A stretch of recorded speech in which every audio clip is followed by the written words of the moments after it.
তো কালকের ম্যাচটাই কি হবে সাইম আইয়ুবের প্রথম ভালো ম্যাচ, নাকি আমরা আসলে সাইম আইয়ুবকে আটকাতে পারবো?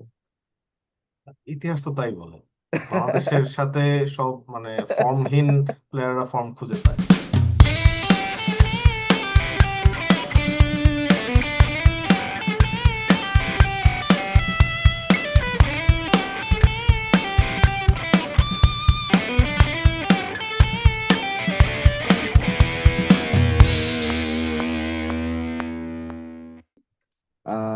আমি হচ্ছে এখন আসলে ঠিক পরবর্তী প্রশ্নে যাব, যেটা আসলে আমি বলবো যে আমাদের সবচেয়ে পজিটিভ প্রশ্ন। সেটা হচ্ছে যে আমাদের বোলিং ডিসপ্লে। আমি মনে করি যে আজকে আসলে আমাদেরকে, সত্যি কথা আমি হতাশ যে হয়েছি, তার একটা মেইন কারণ ছিল আজকে আমাদের বোলিং। কারণ আমাদের বোলিং এ আমরা আসলে খুব ভালো একটা ইফোর্টও দিয়েছিলাম, এবং আমরা আসলে আমরা একটা মানে পয়েন্ট মেক করছিলাম যে maybe we can win today, যে আমরা এরকম একটা পয়েন্ট ক্রিয়েট করছিলাম, এবং এটার জন্য আমাদের এক্সপেকটেশনটা অনেক বেড়ে গেছিল। তো কিন্তু সেখানে মানে এখন যাই হোক, আমরা পরবর্তীতে সেটা কন্টিনিউ করতে পারি নাই। তো আমাদের বোলিং নিয়ে ওভারঅল সব দিক থেকে চিন্তা করলে আমি ধীমানের কাছে প্রশ্নটা করব যে আমরা বোলিংটাকে ওভারঅল কতটুকু মানে 10 আউট অফ কত দেয়া যায়, এবং ওভারঅল রিভিউটা। আজকের ম্যাচের বোলিং এর কথা যদি বলি, সো ইন্ডিয়ার ইন্ডিয়ার সাথে টি-20 খেলায় যদি হচ্ছে 8, 8.5 রান রেটে রান দিয়ে যদি ইন্ডিয়াকে আটকানো যায়, এটাকে আমি খুব ভালো বোলিং হিসেবেই জাজ করব। মানে India is not a team যেই টিমকে হরহামেশাই হচ্ছে 120, 30, 40 রানের মধ্যে আটকে দেওয়া যাবে। ইভেন ইফ ইন্ডিয়ার টপ অর্ডার যেদিন কলাপস করবে, সেদিনও তারা দেখা যাবে যে 150 করে ফেলছে, কারণ তাদের ব্যাটিং স্ট্রাকচারটা বা ব্যাটিং স্টাইলটাই এরকম। তো সেইখানে বাংলাদেশের আজকে বোলিং এর হচ্ছে ফুল ফ্লেজেড এফোর্ট ছিল, এবং বোলিং এ তো আমি তো 10-এ 9 অবশ্যই দিতে চাই। হ্যাঁ, ভালো করার তো স্কোপ আছেই। ম্যাচ যেহেতু আমরা জিততে পারি নাই, তাহলে ডেফিনেটলি ভালো করার স্কোপ আছে। বাট বোলিং এর থেকে আরো অনেক ভালো বোলিং হয়তো বাংলাদেশের পক্ষে করা সম্ভব ছিল না, বা ইভেন বাংলাদেশ হয়তো পাকিস্তানের সাথেও একটা সিমিলার কাইন্ড অফ ইফোর্ট বা সিমিলার কাইন্ড অফ বোলিংই হয়তো তারা করবে।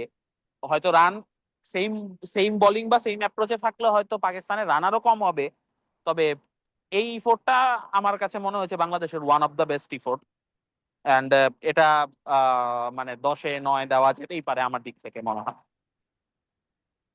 আহ সাফাত ভাইকেও আমি সেম কোশ্চেনটা করবো। হ্যাঁ, আমিও 10-এ 9 দিব। 10-এ 10 দিচ্ছি না কারণ বাংলাদেশ ম্যাচ জিতে নাই, অ্যাজ ধীমান সেড।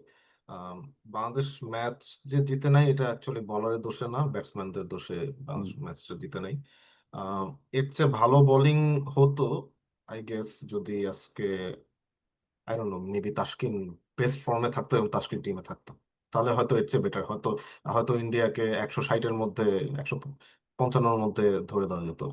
কিন্তু ওইটা মানে হয়তো হইতো না, হয়তো তাসকিন খেলতো এবং তাসকিন হয়তো মাইর খেলতো, এটা না, হওয়ার আমি একটা সম্ভাবনা একটা ছিল। কথা বলতে চাই ভাই, কি আলটিমেটলি হচ্ছে সাইফুদ্দিনের ওভারগুলো তাসকিনকে দিয়ে রিপ্লেস হতো, ওর ওই ওই বেসিসে বলছেন যে একশো না, ষাটের মধ্যে হয়তো আটকানো না, যেত। একটা স্পিনার কম রেখে তাসকিন যদি খেলতো, যদি আচ্ছা, আচ্ছা। নাসুম বাদ দিয়ে যদি তাসকিন খেলতো।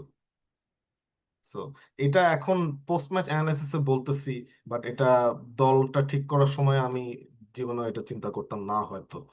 যেহেতু সবকিছু হয়ে গেছে, এখন সবকিছু বলা অনেক ইজিয়ার।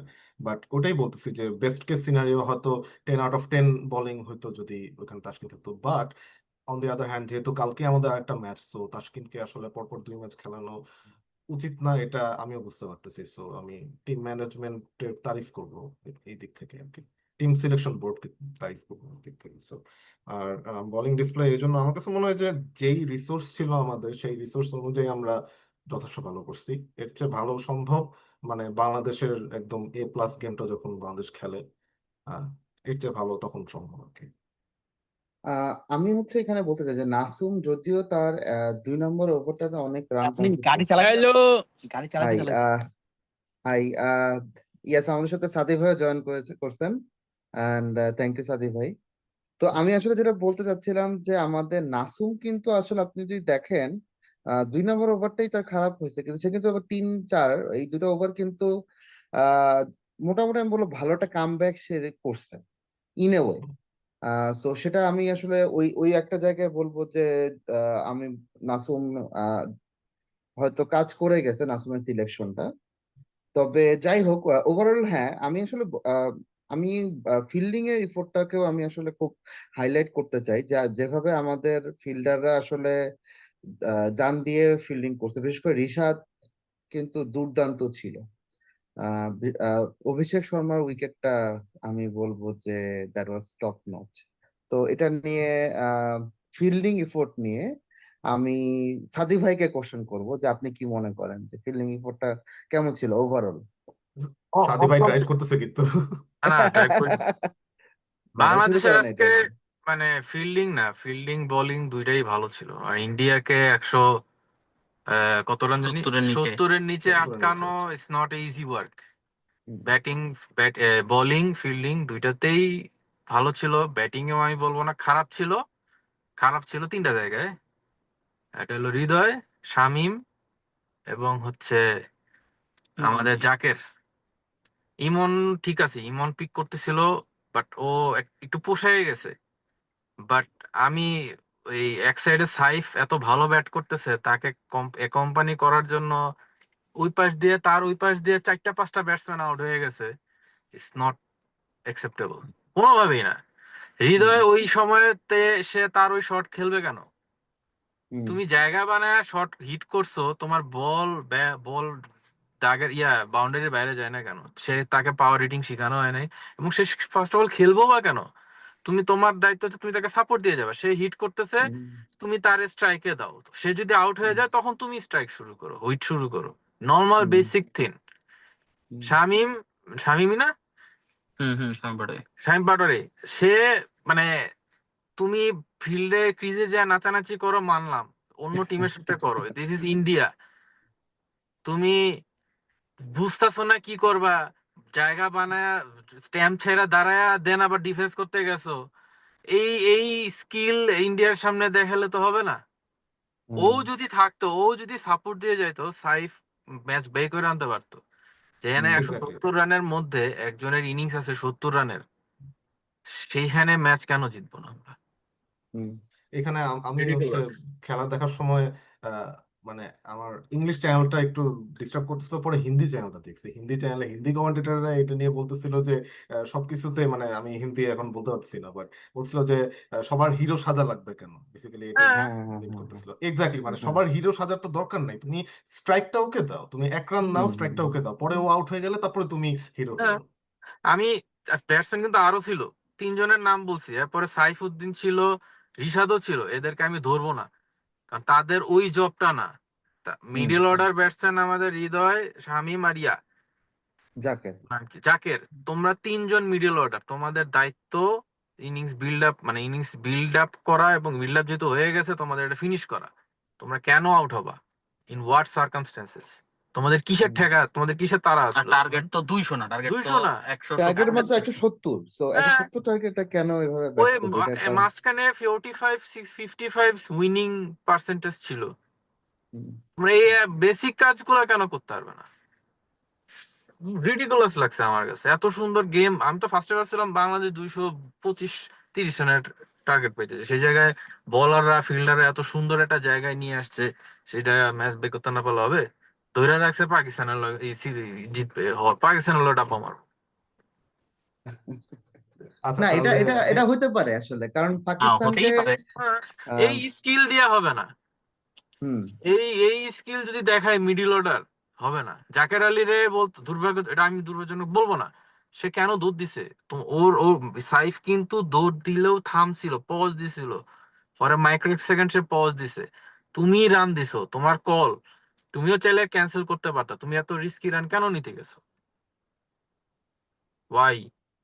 হ্যাঁ, ওই যে ধীমান যেটা বলছো যে প্রেজেন্স অফ মাইন্ডটা নাই আর কি, হুম, মানে ম্যাচ সিচুয়েশন, ম্যাচ অ্যাওয়ারনেসটা নাই, যে এই মুমেন্টে আউট হলে এটা যে কি পরিমাণ রিস্ক, ও সেই রিস্কটা হ্যাঁ, না চিন্তা করে ও জাস্ট একটা রানের আশায় ও ওভাবে দৌড়াতে গেছে। মানে এই জিনিসটা, এই অ্যাওয়ারনেসটা এখনো এদের মধ্যে ডেভেলপ করে না। শামিমের তো ওর তো গ্রামারই সমস্যা আমার মনে হইতেছে ক্রিকেটিং এর ওই বলে এভাবে আউট হয় কে? তুমি আসছো বল পেস করতেছো কি পুরো রান্ডার। রিশাদ তারপরে সাইফুদ্দিন ওদের সাথে কি কেউ কথা বলে না মাঠে যাওয়ার সময়? তোরা সুইং করিস না, ওরে খেলতে দে। ওরে এটা সাইফুদ্দিন আমি যদি আসলে আজকে একটা বুঝলাম না। সাপোর্ট দিত, আমি অনেক শিওর ছিলাম ও সেঞ্চুরি করতে পারতো। হুম। এবার হাই চান্স সে সেঞ্চুরি করতে পারতো যদি ওকে সাপোর্টটা দিয়ে সে যেত। তো এক সাইডে দাঁড়ায় ছিল, মানুষজন খালি যাতায়াত করছে। যাতায়াত করছে, হুম হ্যাঁ, হুম এটাই। ও সেঞ্চুরি কইরা ম্যাচ বাই কইরা জিতে আসতে পারতো আজকে, জাস্ট ও সাপোর্টটা পায় না। না, এটা আচ্ছা, আজকে ট্রু। তাহলে আমার জিতে আমরা কাছে আজকে জিতে আজকেই বাংলাদেশ ফাইনাল শিওর করতে পারতো। হুম, কিন্তু আচ্ছা আমরা তাহলে আহ আমি হচ্ছে এখন ওই যে মানে বলবো যে আমরা তো আসলে একেবারে ধরেই নিছি যে আমরা নেক্সট ম্যাচটা আসলে যাচ্ছি, মানে নেক্সট ম্যাচ আমরা জিতবো, এরকম একটা চিন্তা ভাবনা মনে হয় ধরে অনেক কিছু সাজানো হয়েছে। কিন্তু তার মানে এবং আমরা মোটামুটি এটা ধরার সময় আমরা ভাবছি যে পাকিস্তানের অবস্থা এখন, মানে পাকিস্তানকে আমরা হারাতে পারবো। তো এটা কি, সাফাত ভাইয়ের কাছে প্রশ্নটা থাকবে যে এটা কি আপনি মনে করেন যে আসলে সম্ভব হবে যদি আমরা আজকে যে খেলাটা দিছি সেটা খেলি? আম, আমার কাছে মনে হয় এটা সম্ভব হবে। একটা কারণে, কারণ লিটন আজকে ম্যাচের বাইরে ছিল। তো আমাদের এই চিন্তাটা আছে যে আমরা অ্যাকচুয়ালি ক্যাপ্টেন নিয়ে খেলি নাই এবং আমাদের বেস্ট ব্যাটসম্যান নিয়ে খেলি নাই। সো ওইদিকে তাসকিনও ছিল না।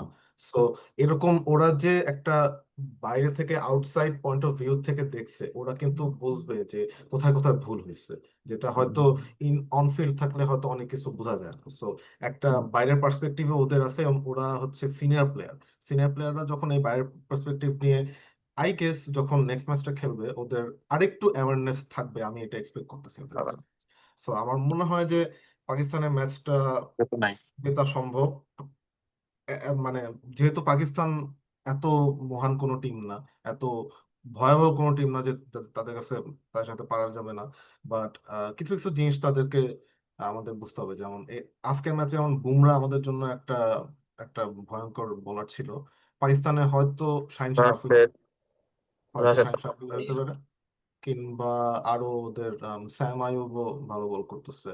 সো আবরার, এদেরকে হয়তো একটু মানে দেখে শুনে খেলতে হবে আর কি। বাট একটু অ্যাড ওভারঅল করতে পারি? হ্যাঁ, হ্যাঁ। sure. মানে আজকে যেমন আমরা কিন্তু ওই যে বুমরার পেসে যদি আমাদের সমস্যা হয়, পাকিস্তানের পেস এটা কিন্তু খারাপ না, এটাও ভুলা ঠিক হবে না। ওদের পেস এটাকেও যথেষ্ট ভালো। হ্যাঁ, কিন্তু পাকিস্তান পাকিস্তানের একদমই ছাইড়া পেসাটাকে খেলবে না। মানে পাকিস্তানের পেসাটাকের সাথে বুমরার পেসাটাকের সবচেয়ে বড় পার্থক্য কি জানেন? বুমরা যদি একটা ভালো বলে মাইর খায়, ও পরের বল ওর লাইন লেন্থ ভুল হবে না। ও পরের বল হ্যাঁ। আবারও একই একদম কারেক্ট লেন্থে বল করবে এবং পরের বলে ও উইকেটটা নিবে। তো ও হচ্ছে মাইর খেলে ভড়কায় যায় না। পাকিস্তানি বলরা মাইর খেলে ভড়কায় যায়। হুম হুম হুম। এই জিনিসটা আমার কাছে মনে হয় বুমরা, এই জন্য বুমরা এত আগায় আছে। সো এবং বুমরাকে, হ্যাঁ, মানে বুমরাকে এটাই যে খেলা বুমরার মানে ভালো ভালো বলটা তুমি যখন মারবা, ও নেক্সট বল ও ভয় পাবে না। ও ও যেটা ওর মানে টাস্ক, যেটা ও সেই টাস্কটাই ও করবে। এবং হ্যাঁ। এর জন্য ও একটা না একটা সময় উইকেট পেয়ে যায়, আর খুব একটা মাইর হুম খায়ও না। হুম হুম। পাকিস্তানের পেস অ্যাটাক নিয়ে আমি একটু মানে বিট হইতে পারলে পেস অ্যাটাকেও বিট হইতে পারে বাংলা, কারণ ওই লেভেলের পেস তো অতটা খেলে না। আই ডোন্ট নো, দেখা যাক। আম, আমি হচ্ছে ধীমানের কাছে আমার প্রশ্ন থাকবে যে নেক্সট ম্যাচে আমরা তো এই ম্যাচটা হেরে গেলাম, সো নেক্সট ম্যাচ আমাদের জন্য সবচেয়ে ক্রুশাল।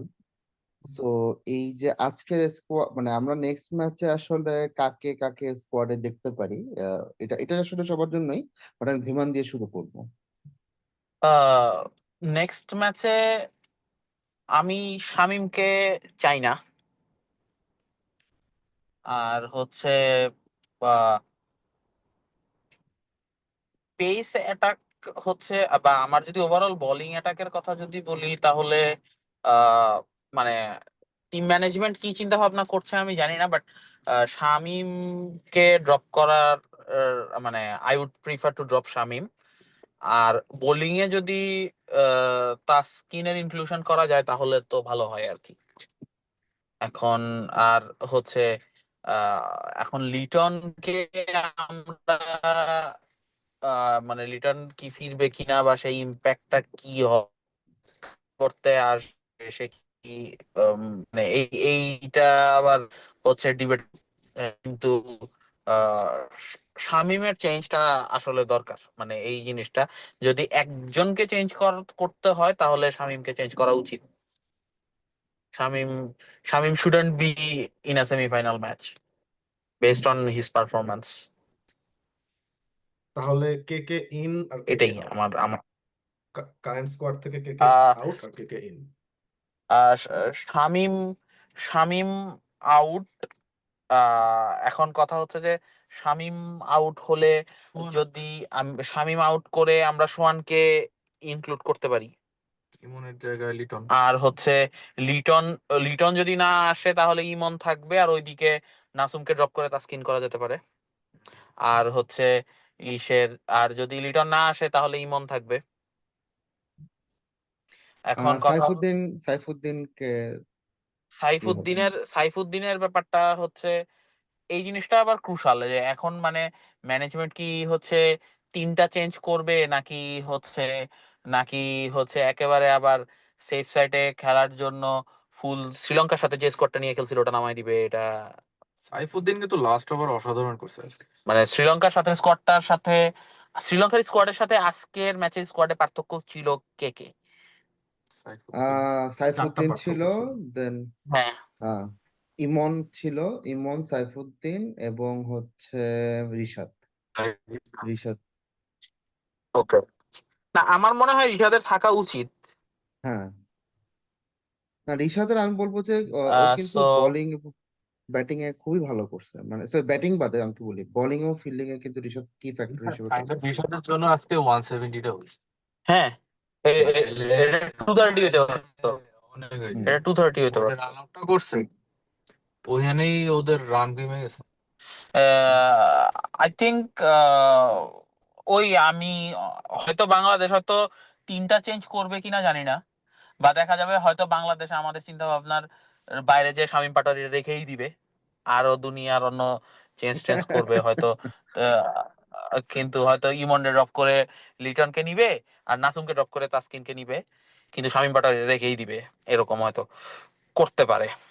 এখন এইটাই, বাট শামীমকে ড্রপ করলে হয়তো বাংলাদেশের স্কোয়াডটা আরো স্ট্রং হতো। ইভেন ইফ লিটন যদি ইনক্লুড নাও হতো, সো শামীমকে ড্রপ করলে স্কোয়াড স্ট্রং হতো আমার মনে হয়। আচ্ছা, এটাই। আমার কাছে মনে হয় যে um, Shamim, I agree, Shamim should be out hmm, and also Saifuddin should be out. আমার কাছে হুম, মনে হয় শামীম আর সাইফুদ্দিনের জায়গায় বেসিক্যালি লিটন আর তাসকিন। আমাদের ব্যাটসম্যানও কমবে না, বোলারও কমবে না। তো হুম। তাসকিন, হ্যাঁ মানে ব্যাটসম্যান কমবে ইন আ সেন্স যে সাইফুদ্দিন খেলতেছে না, বাট সাইফুদ্দিনকে আমি ব্যাটসম্যানের কাতারে ধরতেছি না অ্যাকচুয়ালি। তো ইভেন তাসকিনও কয়েকটা টুকটাক বাড়ি দিয়ে ওই সাইফুদ্দিন লেভেলের রান করে দিতে পারে আর কি। তো লিটন আর সাইফুদ্দিন মিলে লিটন আর তাসকিন মিলে সাইফুদ্দিন আর হচ্ছে শামীম। শামীমের থেকে বেশি রান এবং বেশি উইকেট এনে দিবে। এক্স্যাক্টলি, এক্স্যাক্টলি, ঠিক বলছো। আমি হচ্ছে এখানে একটা সাদি ভাই কাছে প্রশ্ন থাকবে যে নাসুমের জায়গায় কি শেখ মেহেদীকে নেওয়া ঠিক হবে কিনা, মানে যেহেতু পাকিস্তানে কিছু বামহাতি ব্যাটসম্যান আছে, লাইক সাইম আইয়ুব। এটা ভালো প্রশ্ন। লাইক শাক মেহেদীর একটাই বেনিফিট হচ্ছে ব্যাটিং পার্টটা। সো আমরা যদি একটা এক্সট্রা পাই, এখন দুজনেরই পারফরমেন্স যদি দেখি, দুজনে কিন্তু খারাপ করে না, হ্যাঁ, হ্যাঁ, হ্যাঁ, দুজনেই একটা একটা করে ম্যাচে ভালো করছে। হ্যাঁ। এখন নাসুম ভালো করছে আফগানিস্তানের সাথে হুম। নাকি?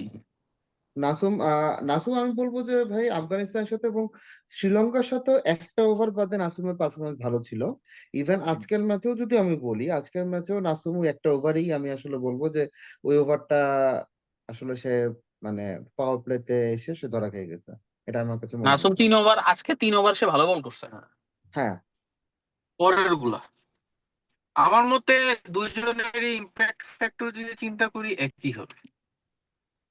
এখন এরা যে খুব বেশি জাস্টিফিকেশন করবে এমন না, বাট যেহেতু ব্যাটিং আছে আমি শেখ মেহেদীর আগে রাখতে পারি। and you never know কার কবে কোন ম্যাচে ক্লিক করে, তাই হ্যাঁ না? হ্যাঁ ইনফ্যাক্ট আসলে এক ম্যাচেই একজন এক ওভার খারাপ করে, বাকি মানে আজকে যেমন নাসুম 3 ওভার ভালো করছে পরে। হুম। তো ওই জায়গাটা একটু গ্রে এরিয়া আমার জন্য। আর বাট আচ্ছা, পাকিস্তান রাশেদকে কোয়েশ্চেন জি রাশেদকে একটা কোয়েশ্চেন। জি ভাই আজকে তো তানজিম সাকিব ভালো বল করছে, বাট হ্যাঁ given that Pakistan is the opponent, তোমার কি মনে হয় শরীফুল বেটার চয়েস হবে তানজিম সাকিবের থেকে নাকি না? What you think? আহ, আমি আসলে অনেস্টলি যদি বলি যে শরীফুল আসলে যেভাবে বল করছে এখন সবসময় আমরা আসলে শরীফুলকে নেয়ার একটা চিন্তা থাকবে এই কারণে যে দুবাইতে বামহাতি পেস বোলারদের একটা ভালো রেকর্ড আছে। এখন সেটার জন্য পেস বোলারটাকে কিন্তু সেটা এক্সিকিউট করতে হবে। এখন আমার কাছে মনে হয়েছে যে বাম হাত মানে এই জায়গাটা মানে একটা অ্যাডভান্টেজের সিচুয়েশনটাকে শরীফুল আসলে ইউজ করতে পারে নাই। আগের দুইটা ম্যাচে তাকে বিশ্বাস করা হয়েছে এবং সে বিশ্বাসটা কিন্তু সে রাখতে পারেনি। তো আমি আসলে মনে করতেছি না যে এরকম একটা আবার হাই ভোল্টেজ ম্যাচ যেখানে আসলে বাংলাদেশকে জিততে হবে, তো এরকম ম্যাচে সে এটা রাখতে পারবে এটা আমি আসলে বিশ্বাস করতেছি না। I want to be wrong, but আমার কাছে মনে হচ্ছে না। সেই দিক থেকে আমি বলবো যে আহ, আমাদের কাছে আসলে সাকিবকে রেখে দেওয়াটাই আমি আসলে আমি প্রিফার করব। যদিও হ্যাঁ এটা সত্যি যে সাকিব আজকের ম্যাচেও আসলে ছিল এবং বেশ একটা আহ, মানে একটা মানে এরকম একটা ম্যাচ শেষ করে আবার কালকে পরের দিনে ম্যাচ খেলা ওর জন্য কঠিন হতে পারে।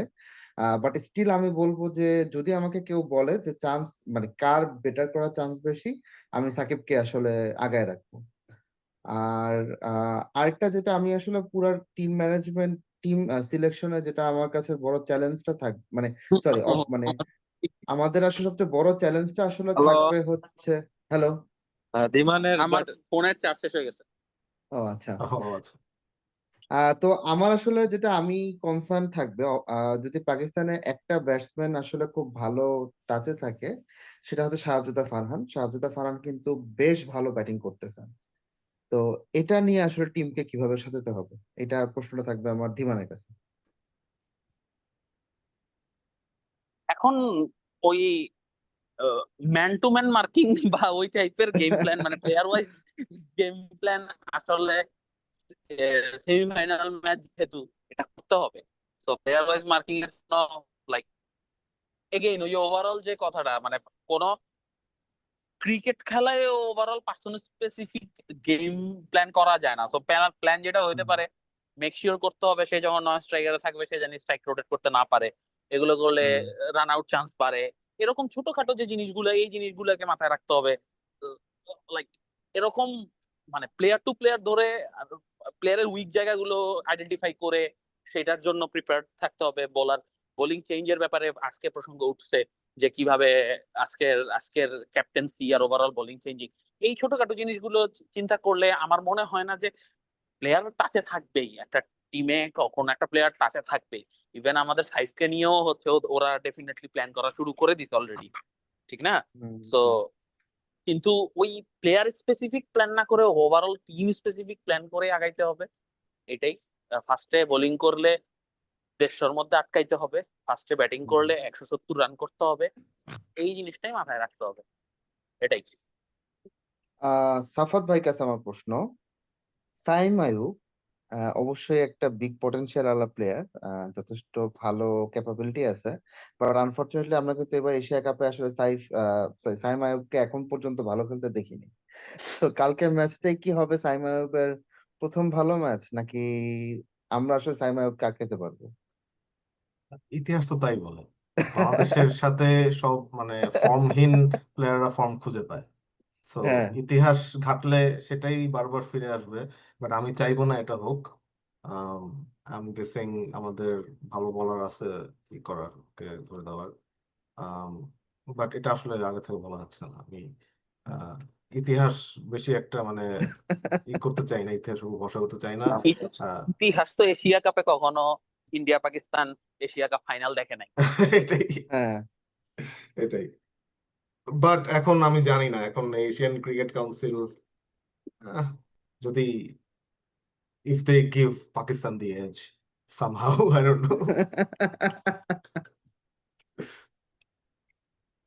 তো ওকে সাদি ভাইয়ের কাছে আমার একটা শুধু প্রশ্ন থাকবে।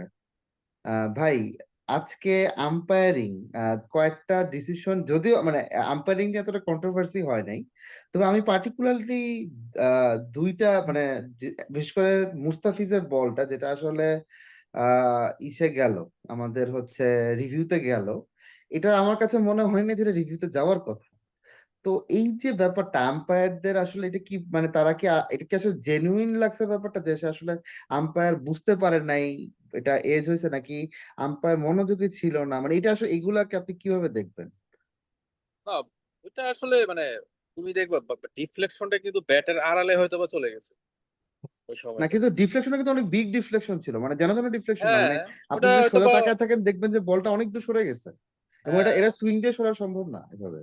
না মানে আম্পায়ারের পয়েন্ট অফ ভিউতে হয়তো বা আমি যতটুকু মনে হয়েছে ও ব্যাটের আড়ালে চলে গেছিল, সাউন্ড হয়তো বা স্টেডিয়ামের নয়েজে সাউন্ডটাও বুঝে নেই, সেই জন্য ও তখন আঙুল তুলে। বাট এগুলা আসলে এই এই এরকম বড় ইভেন্টে এরকম আম্পায়ারিংটা উচিত না, আরো প্রপার আম্পায়ারিং করা উচিত। আর ওই আম্পায়ার তো জীবনে দেখিও নি। কি নাম ওর? এমনি যেমন ওই আলিমদার, তারপরে সাইমন টফেল, এগুলো তো চিনতাম দেখে এর একটু একই। ওটা ইচ্ছাকৃত না, মনে হয়েছে ইচ্ছাকৃত না, কারণ আচ্ছা, যে পরিমাণ ডিফ্লেকশন হয়েছে যে কেউই আপিল করবে।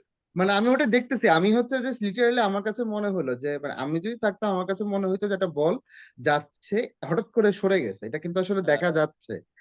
সো আই ডোন্ট নো, আসলে আমার কাছে আম্পায়ারের ব্যাপারটা আমি বুঝতে পারলাম না, এবং আমার কাছে মনে হয়েছে আম্পায়ার যেন কোনো একটা আম্পায়ার কারণে। আসলে অন পিলার। আমার মেইন ইন্ডিয়ার সাথে গেমে আমার মেইন প্রবলেম থাকে হচ্ছে এই যে ইয়াতে কি বলে বল লেগ ট্র্যাকিং আম্পায়ার। বা ওইসবে যখন ও থার্ড আচ্ছা আম্পায়ারের আচ্ছা। কাছে যায়, হ্যাঁ হ্যাঁ ওই সময় অ্যানালিস্টরা যে কিছু করে না, এটা খুবই এবার আজকে কিন্তু ও একটা ইয়াতে রাইট অনেক টাইম রাইট নিতেছিল, রাইট রাইট রাইট হ্যাঁ, আমি এটাই একটা ভাবতেছিলাম যে একটা এত সময় লাগে রিভিউতে কেন। অনেক টাইম নিতেছিল। আমি তখন দেখা ছিল যে দেখা যাবো যে ঘুরায় টুরায় অ্যালগোরিদম ঘুরায় হ্যাঁ টুরায় হ্যাঁ বল ইসেরটা ট্র্যাকিং দেখা আমার যাবো খুব কোন একটা লাগাইতেছে। LBW Parvez Hossain call. ইমন, পারভেজ হোসেন ইমনের। হ্যাঁ, রেন্ডারিং করে এলবিডব্লিউ সারতে পারে কলটা। নাই, দেরি হয়ে যাচ্ছে, এই জন্য ছেড়ে দিছে মনে হয়। তাও আমার কিন্তু সেটা কাছে মনে আম্পায়ার্স হয় কল কি, ছিল। আমার কাছে মনে হয় কি ওরা আঁকতেছিল, পরে উপর মহল থেকে বলছে যে না ওরে ওরে আউট করার দরকার নাই, ও আর থাকলে দেরি করিস না, সমস্যা অনেকক্ষণ নেই আর হয়ে কি। গেছে। হ্যাঁ হ্যাঁ অনেকক্ষণ হ্যাঁ হয়ে গেছে এখন, লিটারেলি মানে নট কিন্তু আউট অনেক দিয়ে টাইম দেন। লাগছে, চিন্তা করে দেখো, অনেক টাইম হ্যাঁ লাগছিল মানে কিন্তু। কেন কেন এত কেন? মানে টাইম আমি লাগার আসলে আবার বুঝলাম কারণ না, কি? ওটা কিন্তু দেখেই বুঝা মানে বিগ স্ক্রিন ওটা দেখাইতেছে না মানে কি? মানে এত সময় লাগে না। একটা জিনিস কি জানো রাশেদ, যে মানে ওই যে ওই ইম্প্যাক্টটা, মানে বলটা কোথায় পড়বে এই জিনিসটা যে ম্যানুয়ালি এডিটেবল, হ্যাঁ হ্যাঁ হ্যাঁ, এটা হ্যাঁ, ম্যানুয়ালি এডিট করা যায়, এটা আমি জানি, এটা এন্ড এটা এটা এন্ড এটা করা এই যায়। জিনিসটা করে আমার কাছে মনে হয় এটা এটা মেবি একটা ওপেন সিক্রেট, এটা না, মেবি ওপেন যেমন সিক্রেট। হচ্ছে এবং যে আপনি দেখেন ওটা কিন্তু রিভিউটা খুব বাজে রিভিউ ছিল অনেস্টলি, মানে যদি আপনি খেলাটা দেখেন, কিন্তু তারপর দেখা গেল যে মানে দেখে ইম্প্যাক্টটাকে দেখে মনে হচ্ছে যে এটা আসলে umpires call. So that means umpires call হলে যেটা সুবিধা হয় যে যদিও আপনার মানে একটা রিভিউটা কাজে লাগে নাই, কিন্তু আপনি কিন্তু রিভিউটা থাকবে আপনার, so you can use it in the next time. Even আরেকটা যেটা হচ্ছে আমার কাছে মনে হচ্ছে যে রান আউটের যে রিভিউটা, ওটাতেও কিন্তু মানে একটু বেশি সময় নেওয়া হয়েছে, মানে যতটুকু সময় লাগার কথা, মানে কেন যেন মনে হয়েছে আমার কাছে যে একটু হোপ দেখার চেষ্টা করতেছিল আম্পায়ার। আই ডোন্ট নো, আমি maybe I am wrong, but আমার কাছে মনে হচ্ছিল যে আম্পায়ার একটা আশা খুঁজতেছিল যে ইস, যদি বলটা সরে যায় কোনো অ্যাঙ্গেলে। তো যাই হোক, বলটা সরে নাই। মানে এইসব জিনিস আগে অনেক হয়েছে, তো আমরা মানে কি হ্যাঁ, জানি ওই যে ঘর পোড়া গরু সিঁদুরে মেঘ তারপরে দেখলে ডরায় আর কি। সো ওই জিনিসটা হইতেছে আর না, কি। আমি বেসিক্যালি আমি কিন্তু বলবো না যে আম্পায়ারিং এর জন্য আমরা হারছি, কারণ আমরা আসলে কোয়ালিটি কাছেই হারছি। এবং সত্যি কথা, আমাকে যদি কেউ, আমি একটা জিনিস মনে করি যে ইন্ডিয়া এখন যে কোয়ালিটির দল, সেই দলের সাথে আমরা আসলে জিতাটা খুব ডিফিকাল্ট, এটা এটা আমিও মানি। এবং আসলে এই জন্য সেখানে ক্রিকেটিং কারণেই আমি হারতে চাই, আমি চাই যে আমার হয়তো ভালো খেলতে পারিনি, কিন্তু যদি এরকম কিছু আম্পায়ারিং কন্ট্রোভার্সির কারণে আমরা হারি, এটা অবশ্যই আসলে এটা even not respectful to the Indian team or to their fan, এটা তাদের জন্য রেসপেক্টফুল না। কারণ আমি জানি যে তারা ক্রিকেট দিয়ে আমাদের হারাতে পারবে, they don't need any other help. কিংবা হয়তো এই জিনিসটা হয়তো ক্রিকেটিং মানে ওদেরকে জেতানোর জন্য হয়তো না, হয়তো এটা বেটে জেতার জন্য, who knows? তাহলে হচ্ছে মোটামুটি থ্যাংক ইউ এভরিওয়ান যারা জয়েন করছেন। সবাইকেই ধন্যবাদ। এটা একটা আমি জানি আমরা খুবই হতাশ। আসলে এটা সত্যি যে আমরা কেউ এক্সপেক্ট করিনি যে বাংলাদেশ ইন্ডিয়াকে হারাবে। তবে একজন ফ্যান হিসেবে আমি চাইছিলাম যে হয়তো আমরা মানে একটা এফোর্ট থাকবে, অন্তত একটা ফাইটিং থাকবে। বোলিং এ সেটা ছিল। এজন্য আমি মানে খুবই হ্যাপি, কিন্তু আমরা ব্যাটিং এ সেটাকে আসলে কন্টিনিউ করতে পারি নাই এবং আহ, আমার কাছে মনে হয় কিছুটা প্রেজেন্স অফ মাইন্ড এবং কোয়ালিটি দুটার কাছেই আমরা আসলে হেরে গেছি। সত্যি কথা যে একসাথেই আসলে একটা ফ্যাক্টর হিসেবে কাজ করছে। তো যেটাই হোক, আমাদের এখন পরের ম্যাচটা আমাদের জন্য সেমিফাইনাল এবং আমাদের ম্যাচটা জিততেই হবে। এটা নিয়ে আর কোনো কথা নাই। তো আমাদেরকে আশা করব যে বাংলাদেশ আসলে নেক্সট ম্যাচটা যদিও কঠিন, যে টানা 2 দিন আসলে এরকম একটা হাই ভোল্টেজ ম্যাচ খেলা, তবে আমাদের এক্সপেকটেশন থাকবে যে বাংলাদেশ তার সেরাটা দিবে যতটুকু সম্ভব। এবং যেই থাকুক দলে 11 মেইন 11-এ, আমি বলবো যে তারা তাদের এই ভোটটা দিবে।